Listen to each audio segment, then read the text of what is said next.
Good morning, you guys. It's Tuesday, March 31st, the last day of March, moving into a brand new month and hopefully some positive changes for all of us. We are moving into light energy. So we just finished up with heat energy. So just like we usually do, we're going to go over some units that we'll be using a lot in this chapter. We're still working with energy. So we'll still be working with the joules and the kilojoules because all energy has the same units. But we have some new equations and new symbols that we need to get used to. So that's what we're going to be doing in this particular video. So properties of light, units and equations. There's 4 equations that we're going to be using.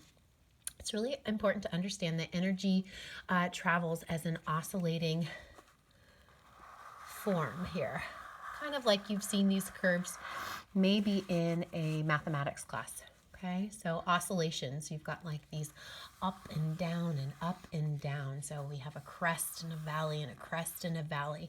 And this, what I'm drawing right here, would be a low energy curve. Okay, and we can compare that to a high energy form of energy.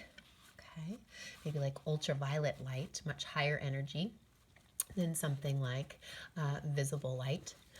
And this will be our high energy curve.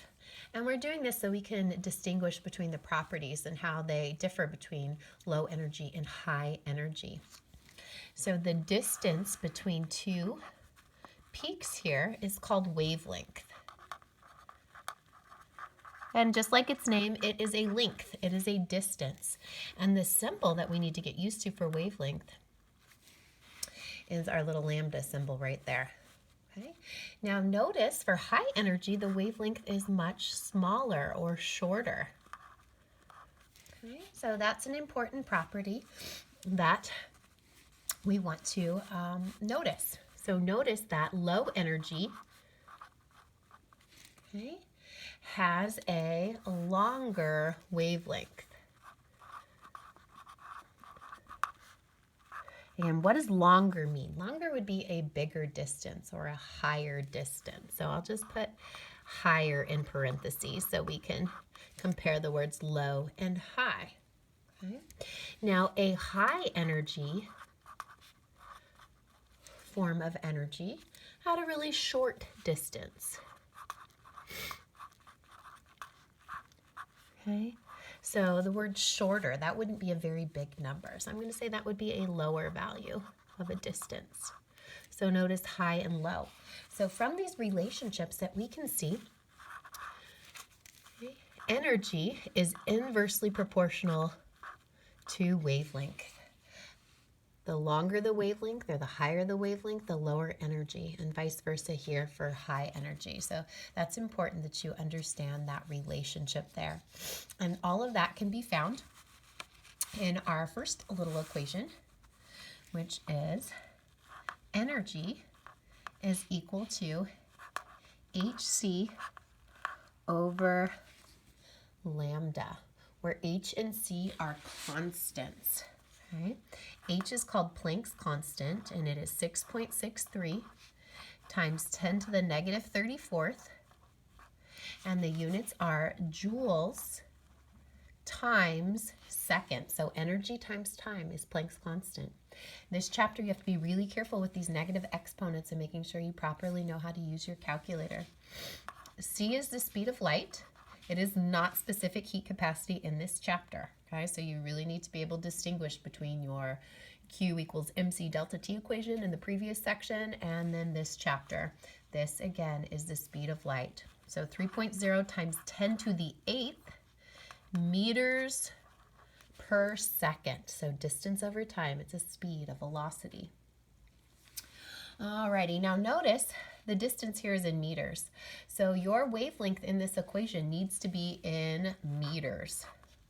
So wavelength must be in meters to use this equation. So you'll have to convert. Typically wavelengths for visible light are given in nanometers. So you need to know how to go between nanometers and meters. That's very important. And this is one of our first equations of our 4 that we will be going over. Now, our second little property we're going to look at is frequency. So how frequent is this wave occurring? Okay, so if we had, say, a little finish line, let's say this was our finish line right here, okay, and you wanted to count how many oscillations were passing our finish line per second, who would win the race? Well, you've got a lot of oscillations here, moving really, really quickly past our finish line.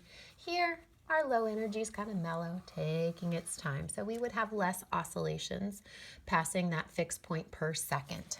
Okay. So frequency, which we're going to write down here, frequency is kind of how frequent, right? How quick your energy is occurring. Okay. So this is defined as the number of waves per second. Okay, so it's over time. That's really important. And the symbol for frequency, it's kind of like a funny little V with a curve right in front like that. Okay, so not a normal V for velocity. Alrighty, so this is our frequency symbol, and it's the number of waves per second. So the units that we're going to be seeing for frequency, okay, are 1/seconds. Okay, it is not time. You cannot write seconds. Another way to express that is seconds to the -1, or this is also known as the hertz, which is Hz. Okay, so that's the hertz. Now, looking at our curves up here, notice that high energy has a high frequency. We have lots of oscillations per second. And low energy has a low frequency. So let's take a peek here. Low, low, high, high. Energy and frequency are directly proportional. So if one goes up, the other goes up. If one goes down, the other goes down. And all of this can be found in our second equation, which says that energy is equal to Planck's constant times frequency. So again, we know our value for H, and of course, your frequency needs to be in 1/seconds or the hertz. Okay. In order for that equation to work out there. So it can't be megahertz or kilohertz, just needs to be in hertz, which is 1/seconds. So we've got two equations for energy. So I'm going to flip the page and we're going to do a couple more.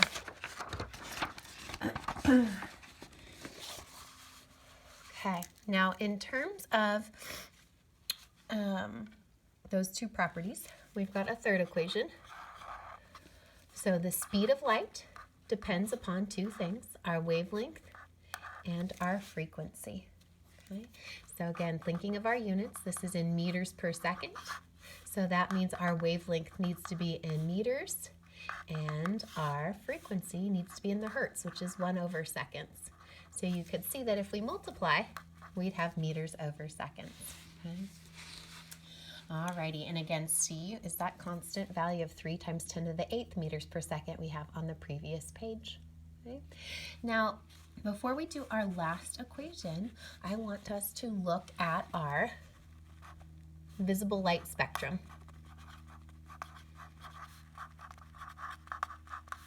Because it's very important that you understand the wavelength and the frequencies associated with the colors that you can see. So those colors of our rainbow, our visible light that we can see, is called Roy G. Biv. Okay, so moving through the colors, we have red, orange, yellow, green, blue, indigo, and violet. Okay. Now, in terms of energy, switch colors here.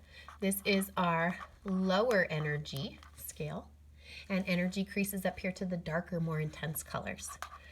These are our higher energy colors. Okay. Now, remember, lower energy had what type of wavelength? We had longer wavelengths here. And we were kind of slow, oscillating very slowly, not very frequent. So we had lower frequencies. And on the opposite end, a high energy wave had a nice short wavelength, okay? And it was oscillating very frequently, so it had a higher frequency. So it's really important that you can understand those relationships because you will see questions about them there.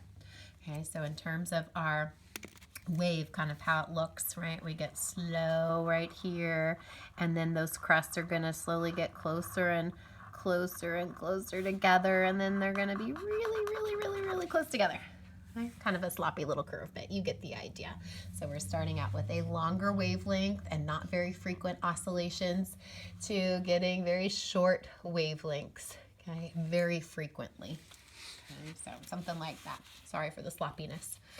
All right, now our fourth equation does not have frequency in it, does not have wavelength in it. So let me just write it out and we'll be working with it. A long time ago, gosh, in the beginning of the semester, when you guys told me about the structure of an atom, right? We had our nucleus with protons and neutrons inside of it. And then outside the nucleus, we have these energy shells. Now, level 1 is the first energy shell where electrons could be, because we said electrons were outside the nucleus in these different energy shells.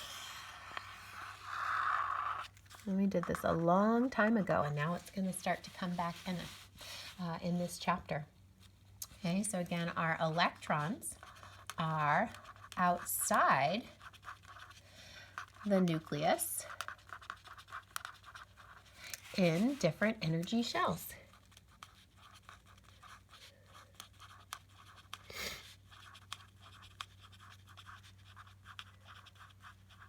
Okay. Now, our lowest energy shell is right next to that nucleus. We're stabilized with that positive-negative attraction. We know opposites attract. This is our low energy. And as you go away from the nucleus to break that attraction, we have higher energy. So not all energy levels have the same amount of energy. So our fourth equation in this chapter deals with calculating the energy that can be absorbed or released between two different levels. Okay, so if an electron is jumping up or if it is falling back down to an energy level, we can calculate that energy change. So we have energy equals RH, which is called the Rydberg constant. And then we're looking at the difference in energy. Okay, so we've got 1 over N. N is our energy shell. And I'm going to say F for final because we're looking at the difference between our final and initial states, kind of like change in temperature. But this value is squared, so we got to be really careful with our math here. Minus 1 over our initial energy level. And of course, that value is squared. Okay? So again, N references our energy shell, wherever the electron is. And RH is a constant, the Rydberg constant. So that value is 2.179 times 10 to the minus 18 joules. Okay, so now we have 4 equations that we can practice using in the next few problems. Okay, so for example, it says, what is the wavelength of microwave radiation whose frequency is 1.285 times 10 to the 10 hertz? Well, we're solving for wavelength, okay? And they gave us the frequency.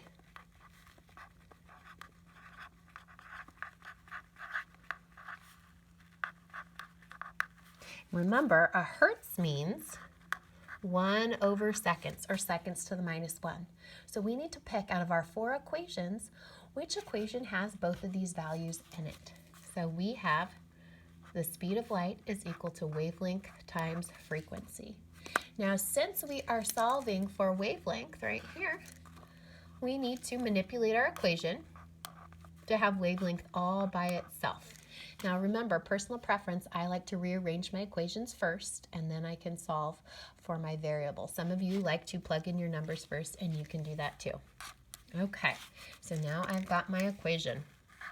Wavelength is equal to the speed of light over frequency.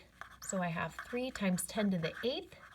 This is meters per second all over my frequency, which is 1.285, times 10 to the 10, and that's 1 over seconds. I want to put in that so that way I can see how my seconds cancel. My 1 over seconds cancel, so we should say. And we're left with meters, which is good because we are solving for wavelength. Oops, sorry, we were off screen a little bit right there. Alrighty, so making sure when I use my calculator, so I don't have any errors, anytime you divide in scientific notation, make sure you put that value in parentheses or you will get an incorrect answer. So doing that right now.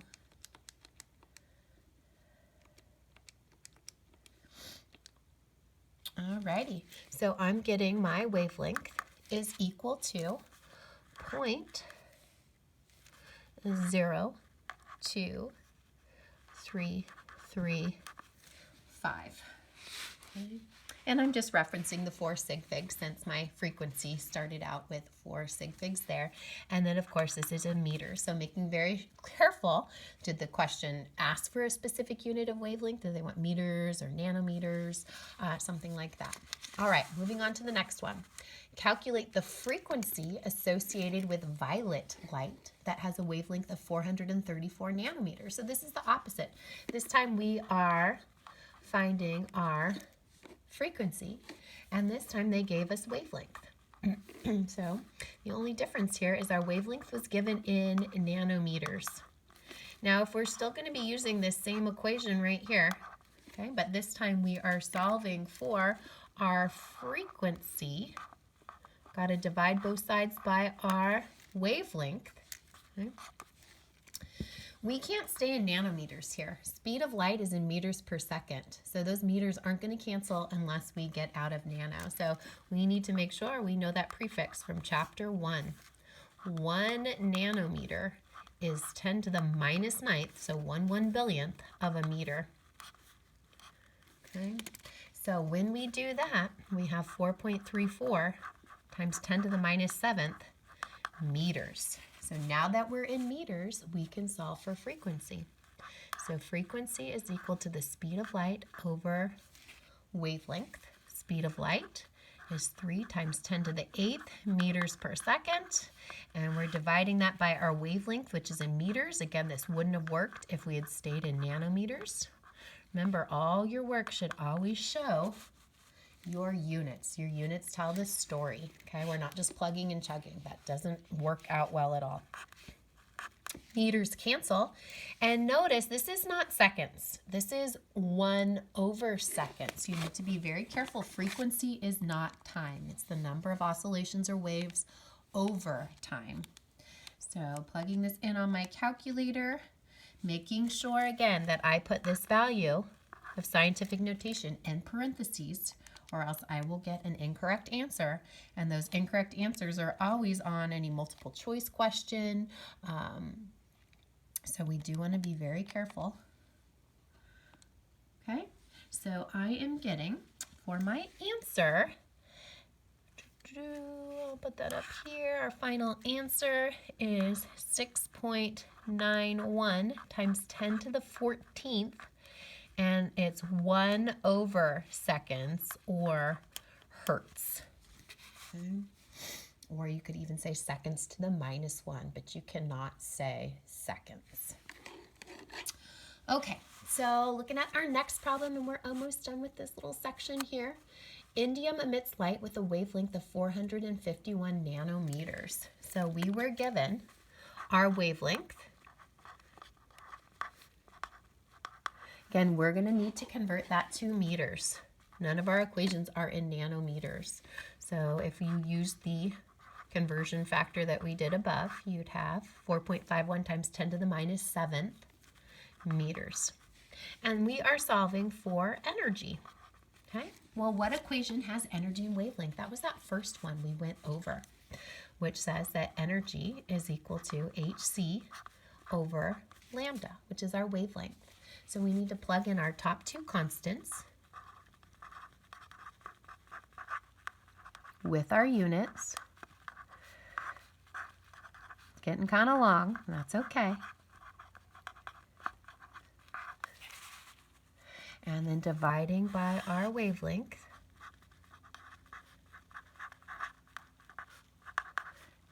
that's a negative, so be careful there. Watching how our units cancel. Meters goes away. Seconds and 1/2 cancels out. We're left with joules, which is great because we're solving for energy. And anytime we divide in scientific notation, make sure you're putting that value in parentheses or you will 100% get an incorrect answer. So now we get to put this into our calculators, which I'm doing right now. Okay, and dividing that by the 4.51 to the -7th. I have that value in parentheses here, which you can kind of see. I got 1.989 times 10 to the -25th when I multiplied the h and the c. Now I'm dividing by my wavelength, which is in meters. Okay, so we can see our value there, okay, to a power of 10 to the -19th. Alrighty, so our answer here is 4.41 times 10 to the -19th, and of course this is in joules. This is energy. Okay. All right, our last problem, and then we'll stop until Thursday, is calculate the wavelength of light in nanometers emitted by the hydrogen atom when the electron transitions from level 4 to level 2. This is a two-part question, okay? The only equation that we have that deals with energy transitions, okay, in those different electron shells, is that fourth one. Okay? It doesn't have anything about wavelength in it. It just has energy. So first we're going to solve for energy, and then we can find wavelength. So energy is equal to that Rydberg constant, 1/n final squared minus 1/n initial squared. Okay? So plugging in our values, and again, this is for energy. Energy is not wavelength, so we're not done once we use this equation. We need to make sure we are reading the question. That's really important. Okay. All right, so we've got 1/n final. So our n final is the electron went to level 2. And notice this should be 2 squared. And we initially started out in level 4, but this should be 4 squared. Okay. So I do my math slow. I like to do this first. Basically, we have 1/4 minus 1/16.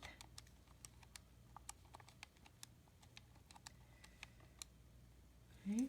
So this value here would be if you look what I'm doing there, 1/4 minus 1/16 would be 0.1875. Okay. And now I need to multiply that by, so times, that Rydberg constant, which is 2.179 to the -18 power. Notice I'm using the EE function on this calculator that I have today, so you don't have to do that.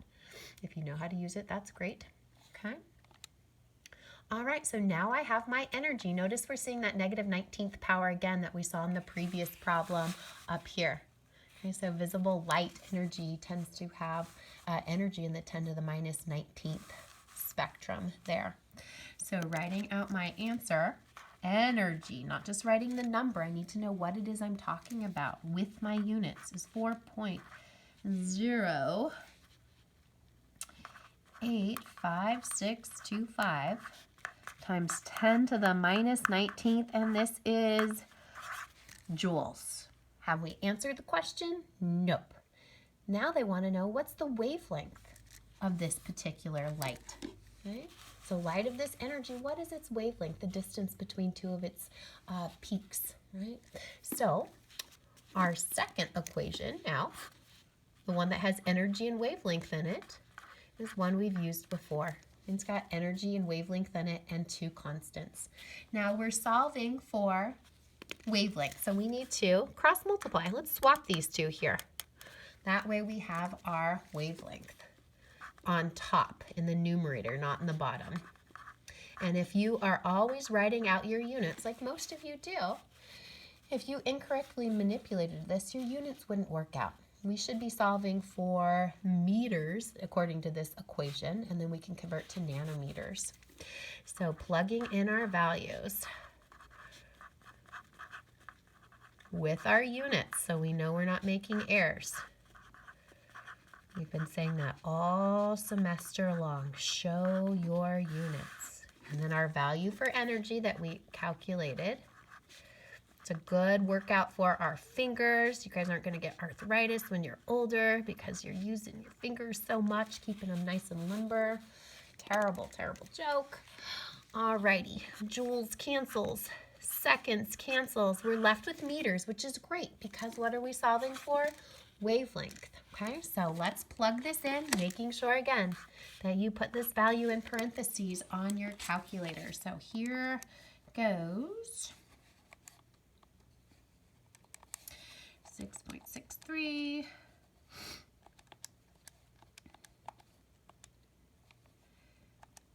And you should be following along with me at home too. Okay, so I multiplied the 2 on the top, the H and the C, and now I'm going to divide by my energy.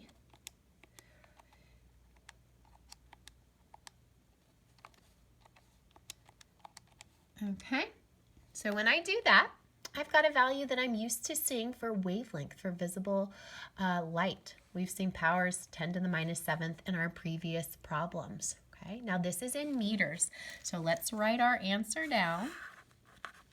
Okay, so we've got 4.86 times 10 to the minus 7th meters. Okay, so converting that to nanometers, 1 nanometer is 10 to the minus 9th meters. So when we divide by 10 to the minus 9th, we're going to have a value of 486 nanometers. Okay.